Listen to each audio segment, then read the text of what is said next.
কি ভাই, কি করতেছেন? আরে ভাই বললেন না ভাই, কিছুদিন যাবত ফেসবুকে যা চলতেছে খালি গাড়ি করতে বাড়ি করতে, এখন নিয়ে আমি একটা বানাইছি, শুনবেন তো? হাই হাই, কি কোন? হ্যাঁ চলেন, শুই না আসি।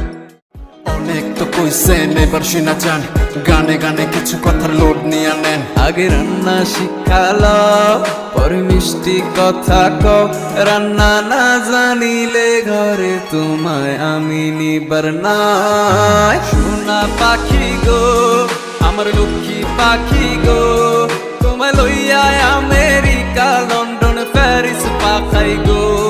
যদি রান্না না জানো, আমার কথা না শুনো, তোমায় লইয়া আমি ফরমু জ্বালাই।